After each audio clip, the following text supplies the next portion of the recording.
Now let's discuss the sound of English. English में ऐसा कोई भी फॉर्मूला या ऐसा कोई भी लॉजिक नहीं होता जो आपको बता दिया जाए और आप ओवरनाइट इंग्लिश पूरी अच्छे से समझ लें और नेक्स्ट जो वर्ड आपके सामने रखा जाए आप उसका करेक्ट प्रोनाउंसिएशन गैस कर लें। इंग्लिश में आपको बहुत ज़्यादा प्रैक्टिस करने की ज़रूरत होती है, बहुत ज़्यादा नॉलेज गेन करने की ज़रूरत होती है, बहुत ज़्यादा नेटिव स्पीकर्स को सुनने की ज़रूरत होती है और सबसे पहले इंग्लिश को एज अ लैंग्वेज समझने की ज़रूरत होती है। सो अभी हम डिस्कस करते हैं द साउंड ऑफ इंग्लिश कि इंग्लिश में किस तरीके के साउंड होते हैं। सो अगर ओवरऑल बात करें तो इंग्लिश में 44 साउंड्स होते हैं। नाउ लेट्स सी कि इंग्लिश में लेटर्स कितने होते हैं। यहाँ पे हम लोग देख रहे हैं the English alphabet. Alphabet is the series of letters in the English language starting from A to Z, a total of 26 letters.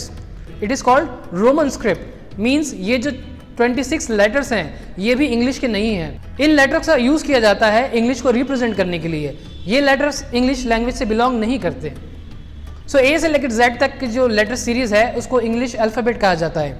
Alphabets कुछ नहीं होता है, alphabet is a singular which is a series of 26 letters in English। हम ये लोग यहाँ देख रहे हैं कि A से लेकर Z तक हमारे पास 26 letters हैं। अब बात करते हैं कि कैसे इन letters को कैटेगराइज किया गया है।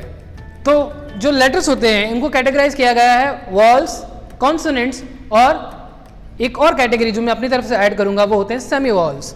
आपको शायद ये कैटेगरी हर जगह सुनने को देखने को ना मिले। यूजुअली लोग जो इंग्लिश अल्फ़ाबेट होती हैं उसको दो ही कैटेगरी में डिवाइड करते हैं, वॉल्स एंड कॉन्सोनेंट्स। तो चलिए देखते हैं कि क्या होते हैं वॉल्स और क्या होते हैं कॉन्सोनेंट्स।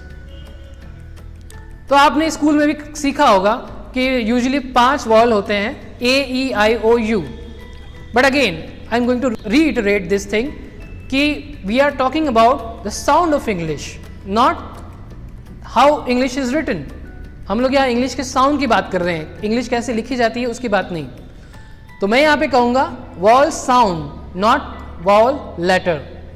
तो यहाँ पे हमको दिख रहा है कि 5 लेटर ऐसे हैं जो कि वॉल साउंड्स प्रोड्यूस करते हैं। अगर कोई आपसे पूछता है कि वॉल्स कितने होते हैं, तो अगर आप कह रहे हैं कि 5 वॉल्स होते हैं तो मैं कहूँगा कि वो गलत है।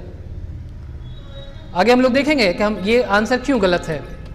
तो यूजुअली ये जो 5 लेटर्स हैं A, E, I, O, U, ये वो लेटर्स होते हैं जो वॉल साउंड प्रोड्यूस करते हैं।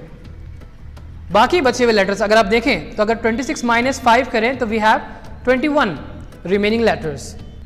तो अगर आप किसी से पूछें तो वो कहेंगे कि 5 are vowels and rest 21 are consonants. But मैं यहाँ पे कहूँगा कि जो टोटल कॉन्सोनेंट्स हैं वो है 19। So 5 letters are there which produce vowel sounds and rest 19 letters are there which produce consonant sound। अब हमारे पास बच गए 2। उन 2 का क्या यूज है, चलिए देखते हैं वो कौन से 2 लेटर्स हैं। वो हैं Y और W, जिनको मैंने कैटेगराइज किया है एज सेमी वॉल्स। हमने देखा जो पिछली एक्सरसाइज में जो लास्ट वर्ड था विच वॉज एवरी, मैंने आपसे कहा था उसमें आपने नोटिस करिए कि जो लेटर Y है it is producing E sound which is a wall sound.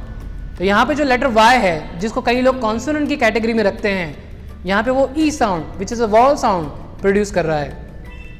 तो ऐसे कितने ही वर्ड्स हैं जिसमें आपको W और Y वॉल साउंड प्रोड्यूस करते हुए मिल जाएंगे।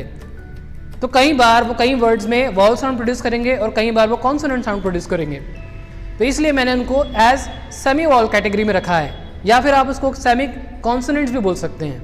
So thank you for watching this video और ऐसे ही एजुकेशनल और मज़ेदार वीडियोस को देखने के लिए जुड़े रहिए ILM इजी इंग्लिश ऐप से।